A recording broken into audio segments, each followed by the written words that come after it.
Hi, I'm Donna Finnicle. I'm the president of the Ute Pass Historical Society.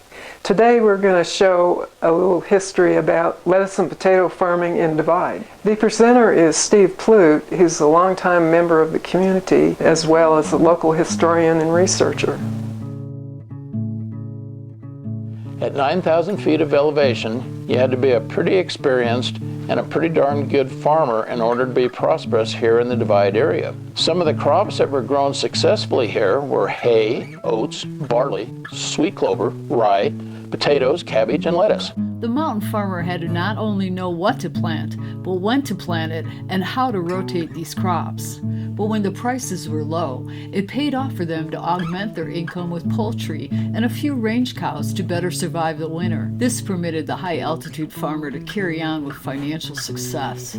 Some area farmers also supplemented their income with dairy farms. Here in Divide, at the George Johnston Ranch, Mr. Johnston and his two sons, Ernie and Glenn, would milk 30 cows every day, all by hand, of course, while Mrs. Johnston and her daughter Gladys would bottle it.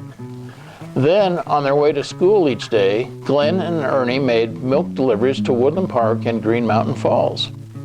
George Johnston's grandson Jerry still operates that same ranch here today. It was in the 1920s when successful head lettuce crops were established in Colorado. This included Divide, where their crop was known as Pikes Peak lettuce, and in 1922 the Pikes Peak Lettuce Growers Association was formed. This lettuce, when properly grown, had firm, compact heads with little or no waste when prepared for the table. It was all grown without irrigation, which made Divide one of the few places in Colorado that grew under those conditions. The soil here was tilled in the fall of the year so it would catch the spring moisture.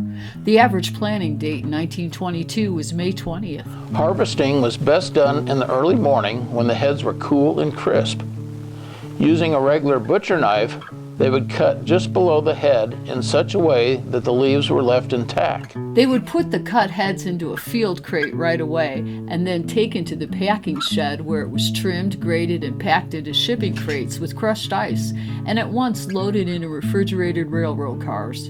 Divide lettuce was shipped all over the country, particularly back east to cities like New York and Chicago. When the Pikes Peak lettuce was grade A, it was unsurpassed by any other.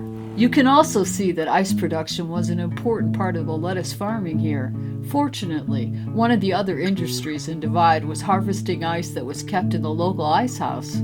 The one crop, however, that was appreciated by both rich and poor was potatoes. They were an all-around food at tables not only in Colorado, but across the nation, and were known as the apple of the earth. With great success in growing potatoes here, Divide farmers had an abundance of the crop. So much so that in 1931, during the Dust Bowl days, Divide farmers sent a whole train car load of potatoes to drought-stricken residents of Lynn County, Texas. Here is an excerpt of a thank you letter sent back to the Divide farmers. March 17, 1931.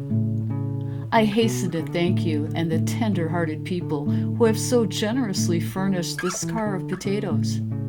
They will give relief to many a hungry mouth, and especially underfed children who have suffered from the 3-year drought. Respectfully, Mrs. Stephen, American Red Cross. The lettuce and potato industries declined in the 1930s, but some farmers continued for a few years, both during and after World War II. Some of the 12,000 World War II POWs at Camp Carson, now Fort Carson, were part of the Divide potato story. In an interview, local resident Naomi Marcus recalled that in 1945, her family would go to Camp Carson to get German POWs to help harvest potatoes. So why a potato soup supper? You take some potatoes and milk, and you have the makings of potato soup. You add a nice lettuce salad with some bread and toss in some local history, and you have the makings of a Ute Pass Historical Society potato soup supper served at the historic Divide Community Center. We hope you enjoyed this little bit of local history today, and we look forward to seeing you at the next potato soup supper. We have included an old-fashioned potato soup recipe on our website in case you would like it.